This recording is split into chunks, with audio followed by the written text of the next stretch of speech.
Assalamualaikum warga bercerita. Balik lagi sama saya Mas A. Saya yakin kalian yang tumbuh besar di Pulau Jawa pasti pernah dengar satu nasihat orang tua yang gak boleh dilanggar. Jangan main pas maghrib. Nanti diculik wewe gombel. Itu klasik banget. Tapi di beberapa desa yang letaknya di pelosok, ancamannya bukan cuma wewe gombel. Ada satu entitas yang jauh lebih agresif, lebih mengerikan. Orang-orang tua nyebutnya lampor. Buat yang belum tahu, lampor ini sering digambarin sebagai keranda mayat yang terbang atau kadang pasukan gaib yang lewat bawah malapetaka. Konon katanya kalau kalian dengar suara ribut kayak arak-arakan di tengah malam atau pas hujan deras, kalian harus segera masuk rumah, kunci pintu, dan jangan pernah ngintip keluar. Karena kalau kalian lihat mereka, pilihannya cuma dua, kalian bakal sakit parah atau kalian bakal dibawa pergi dan gak akan pernah balik lagi. Nah, kisah malam ini datang dari narasumber gue, sebut aja namanya Danu. Danu ini orangnya logis banget, dia kerja sebagai mekanik bengkel, jadi otaknya tuh udah kebiasa mikir sebab akibat. Buat dia, hantu itu cuma sugesti karena orang kurang tidur atau kebanyakan nonton film. Tapi keyakinan Danu itu hancur total di suatu sore beberapa tahun lalu. Waktu itu Danu baru aja pulang kampung. Dia harus nyaksiin sendiri gimana adiknya yang masih kecil hilang gitu aja ditelan hujan deras pas azan maghrib hampir berkumandang. Danu bersumpah waktu adiknya lari ke arah kebun bambu. Dia dengar suara aneh, bukan suara petir, bukan suara angin, tapi suara gemerincing besi dan langkah kaki ribuan orang yang lagi baris berbaris. Dan yang paling bikin merinding, kejadian ini ngelibatin satu sosok juru kunci makam yang akhirnya harus turun tangan buat nyelamatin nyawa adiknya Danu. Siapin mental kalian. Pastiin pintu kamar udah dikunci. Pasang headset. Dan kita masuk ke ceritanya. Cerita ini terjadi sekitar tahun 2015 di sebuah desa di pinggiran Jawa Tengah. Lokasi rumah Danu ini emang agak mojok. Posisi rumahnya paling belakang dan halaman belakangnya itu langsung berbatasan sama kebun bambu luas dan saluran irigasi sawah. Jadi kalau malam suasananya emang sepi banget, cuma kedengaran suara jangkrik sama aliran air. Sore itu sekitar jam 5 lebih, hujan turun deras banget. Kalian tahu kan tipe hujan yang airnya tuh gede-gede dan bikin pandangan jadi kabur. Nah, kayak gitu kondisinya. Danu waktu itu lagi duduk di teras depan ngerokok sambil nunggu hujan reda. Dia baru aja nyampai dari kota. Badan masih pegel-pegel abis perjalanan jauh. Di halaman adiknya Danu namanya Bimo umur sekitar 8 tahun lagi asyik main hujan-hujanan. Namanya anak kecil, makin dilarang makin senang. Ibunya Danu udah teriak-teriak dari dalam rumah nyuruh Bimo masuk karena sebentar lagi maghrib. Tapi Bimo malah ketawa-tawa sambil lari-larian ngejar kodok di dekat saluran air. Danu sebenarnya pengen nyeret adiknya masuk, tapi badannya malas banget gerak. Dia cuma mikir, bentar lagi juga masuk sendiri kalau kedinginan. Tapi tiba-tiba suasana berubah drastis.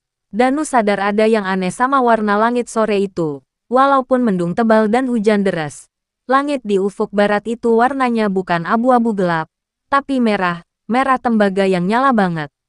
Orang Jawa bilang ini Sandiala, waktu di mana pergantian siang ke malam dan makhluk halus mulai keluar.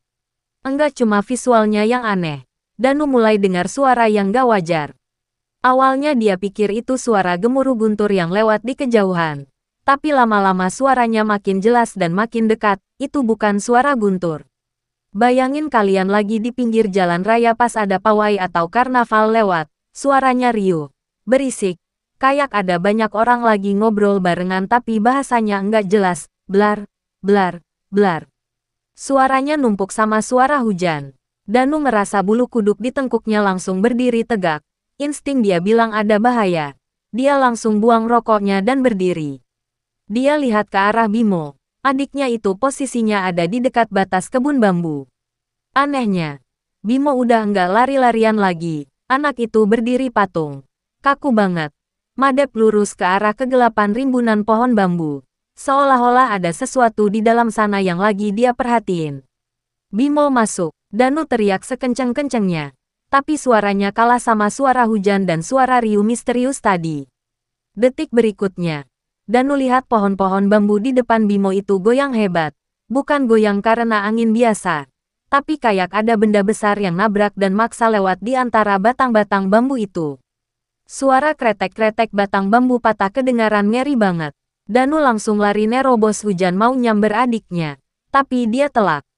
Pas Danu tinggal beberapa meter lagi dari Bimo, dia lihat kabut tipis turun ngebungkus badan adiknya. Danu sumpet ngerasain angin kencang nampar mukanya. Baunya busuk banget kayak bangkai tikus campur belerang. Dia merem sebentar karena perih kena air hujan dan angin itu. Pas dia melek lagi, Bimo udah nggak ada, kosong. Yang tersisa cuma sandal jepit adiknya yang tergeletak di lumpur dan suara riuh itu perlahan ngejauh ke arah hutan, ninggalin Danu yang bengong sendirian di tengah hujan deras. Danu berdiri di pinggir kebun bambu itu, basah kuyup, napasnya ngos-ngosan. Otaknya berusaha keras nyari penjelasan masuk akal. Mungkin Bimo kepleset ke selokan. Mungkin dia ngumpet di balik pohon. Danu langsung lompat turun ke saluran irigasi. Airnya lagi tinggi karena hujan. Arusnya lumayan deras. Dia ngeraba-raba dasar sungai yang berlumpur pakai kakinya sambil teriak-teriak manggil nama adiknya. Bimo, Bimo. Suaranya seret, kalah sama suara hujan. Jantungnya mompa darah kencang banget sampai kupingnya berdenging. Enggak lama ibunya Danu keluar rumah sambil bawa payung. Lihat Danu sendirian di selokan kayak orang gila. Ibunya langsung histeris. Firasat seorang ibu itu gak pernah salah. Ibunya tahu Bimo enggak cuma sekadar main petak umpet. Dia langsung lari ke rumah tetangga. Gedor-gedor pintu minta tolong. Dalam hitungan menit, tetangga-tetangga mulai kumpul di kampung. Berita anak hilang pas maghrib itu kayak sirine bahaya. Bapak-bapak datang bawa senter gede. Ada juga yang bawa obor karena listrik tiba-tiba mati. Klasik banget kalau lagi hujan badai di desa. Mereka mulai nyisir area sekitar. Danu naik dari selokan. Badannya gemeteran bukan cuma karena dingin, tapi karena takut. Dia bilang ke salah satu tetangga, "Pak RT, Pak, tadi Bimo di sini." "Sumpah, Pak. Saya lihat dia berdiri di sini. Terus ada angin kencang. Tahu-tahu hilang." Pak RT cuma ngangguk tegang. Warga nyebar. Ada yang nyari ke arah sawah. Ada yang nyari ke kandang sapi. Tapi mata mereka semua tertuju ngeri ke satu arah, kebun bambu lebat di belakang rumah. Orang desa situ tahu kebun bambu itu kotor. Di tengah kepanikan itu, muncul satu sosok yang bikin suasana jadi hening sebentar, Mbah Dirgo. Dia ini juru kunci makam desa. Umurnya udah tua banget. Jalannya agak bungkuk, tapi sorot matanya tajam. Dia nggak bawa senter, cuma bawa tongkat kayu jati sama kentongan bambu kecil yang digantung di pinggangnya. Mbah Dirgo gak ikut teriak-teriak kayak warga lain. Dia jalan tenang nyamperin Danu, nempelin tangannya ke jidat Danu sebentar, terus natap lurus ke arah rimbunan pohon bambu. "Jangan teriak-teriak," kata Mbah Dirgo pelan tapi tegas. "Mereka enggak suka berisik." Adimwa dibawa melaku-melaku jalan-jalan. Danu yang dasarnya orang rasional agak kesal dengarnya. "Mbah, ini bukan waktunya mistis-mistisan. Adik saya hanyut atau kepeleset. Kita butuh nyari fisik." Mbah Dirgo gak ngegubris protes Danu. Dia malah jalan masuk nerobos semak-semak bambu. Warga lain sempat ragu, tapi akhirnya ngekor di belakang Mbah Dirgo. Danu ikut di barisan depan, masih megang senter dengan tangan gemetar. Masuk ke area kebun bambu itu rasanya beda banget. Udaranya tiba-tiba jadi pengap. Hujan masih turun, tapi suaranya kayak keredam. Yang kedengaran jelas malah suara kriet-kriet gesekan batang bambu yang ketiup angin. Sekitar 50 meter masuk ke dalam, Mbah Dirgo tiba-tiba berhenti mendadak. Dia ngangkat tongkatnya, ngasih isyarat supaya semua orang coba sorot ke atas. Perintah Mbah Dirgo. Danu ngarahin senternya ke atas. Awalnya dia cuma lihat daun-daun bambu yang gerak-gerak kena angin. Dia geser lagi senternya lebih tinggi dan di situ napas Danu langsung berhenti. Jauh di atas sana, mungkin sekitar 10 meter dari tanah, ada sesuatu yang nyangkut di ujung batang bambu yang paling lentur, warnanya merah mencolok di tengah kegelapan. Itu baju kaos Bimo. Danu melongo. Logikanya langsung korslet. Pohon bambu di situ jenis bambu ori. Tahu kan? Bambu yang banyak duri tajamnya di bagian bawah. Mustahil. Benar-benar mustahil anak umur 8 tahun bisa manjat bambu berduri itu. Apalagi sampai ke pucuk yang paling tinggi tanpa luka-luka dalam waktu kurang dari 1 menit.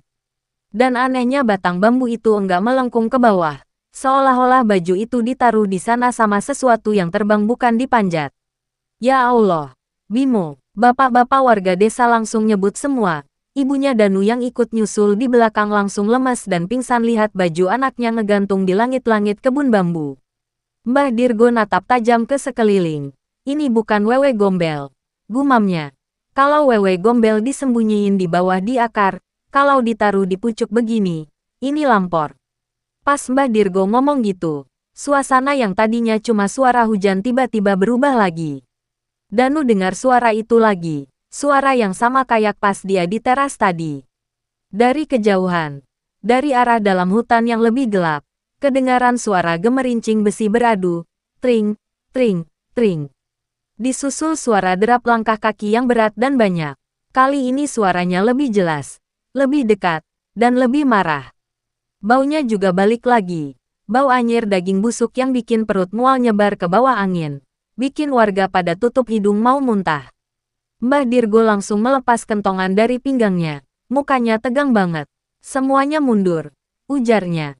Jangan ada yang lari, tapi mundur pelan-pelan. Dia mau lewat lagi. Danu yang tadinya gak percaya hantu, sekarang kakinya lemas kayak jeli. Dia ngerasain aura tekanan yang kuat banget. Kayak udara di sekitarnya jadi berat buat dihirup. Dia ngelihat bayangan-bayangan hitam tinggi besar di antara celah-celah pohon bambu, bergerak cepat ke arah mereka. Mbah Dirgo enggak mundur sedikit pun.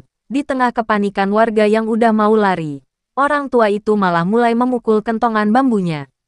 Tapi iramanya aneh. Kalau biasanya kentongan desa itu dipukul buat tanda aman atau tanda maling dengan tempo teratur, Mbah Dirgo mukulnya acak, kadang pelan, kadang cepat banget, terus berhenti mendadak, terus pukul lagi. Suaranya tok, tok, tok, tok, gema di tengah hutan bambu yang gelap itu rasanya bikin kuping sakit. Ternyata itu cara dia komunikasi, atau mungkin cara dia nantang. Sesaat setelah suara kentongan itu menggema, suara riuh pasukan gaib itu makin menggila. Angin di atas kepala mereka berputar kencang sampai pohon-pohon bambu melengkung ke bawah, kayak mau patah nyentuh tanah. Danu yang posisinya ada di sebelah Mbah Dirgo memberanikan diri buat endongak ke atas sekali lagi. Dan disitulah dia lihat mimpi buruknya. Di sela-sela batang bambu yang tersibak angin, Danu lihat ada benda persegi panjang gelap melayang pelan tepat di atas mereka. Bentuknya kayak keranda mayat kuno. Tapi ukurannya jauh lebih besar dari keranda manusia biasa. Kayunya kelihatan lapuk, pecah-pecah, dan ada kain hijau kusam yang sisa sobek-sobekan melambai-lambai kena angin. Yang bikin Danu mau jerit tapi suaranya ketahan di tenggorokan adalah apa yang ada di bawah keranda itu. Enggak ada tali, enggak ada penyangga, tapi ada bayangan-bayangan hitam yang jumlahnya puluhan, seolah-olah lagi manggul keranda itu di pundak mereka. Kaki mereka enggak napak, melayang jinjit di udara. Mbah Dirgo teriak keras banget. Pakai bahasa Jawa kuno yang Danu enggak ngerti artinya. Dia mukul kentongannya sekuat tenaga sampai bambu pemukulnya pecah. Brak, tiba-tiba suara riuh itu berhenti total. Hening. Angin kencang tadi langsung mati. Keranda di atas sana lenyap ditelan gelap seolah-olah enggak pernah ada. Suasana balik lagi cuma kedengaran suara rintik hujan sisa. Tapi detik berikutnya terdengar suara benda jatuh yang lumayan berat di semak-semak. Sekitar 10 meter dari tempat mereka berdiri. Suaranya kayak karung beras dilempar dari truk, gedebuk. Bimo, Danu langsung sadar. Dia lari nerobos semak berduri. Enggak peduli tangannya baret-baret kena duri bambu. Pak RT dan warga lain ngikutin dari belakang sambil nyorot senter. Di balik rimbunan semak liar, mereka nemuin Bimo. Kondisinya ngeri banget. Anak itu ngeringkuk dalam posisi janin. Matanya melotot lebar natap kosong ke depan dan mulutnya mangap tapi enggak ada suara yang keluar. Badannya kaku kayak kayu dan yang paling aneh, baju dan kulitnya kering, padahal di situ lagi hujan dan semak-semaknya basah kuyup. Bimo kering kerontang seolah-olah dia barusan ada di tempat yang gak tersentuh hujan sama sekali. Mbah Dirgo nyusul dengan napas mos-mosan. Dia langsung nyelimutin Bimo pakai sarungnya. Jangan ditanya dulu, kata Mbah Dirgo lemas. Bawa pulang. Jangan lewat pintu depan. Lewat pintu dapur.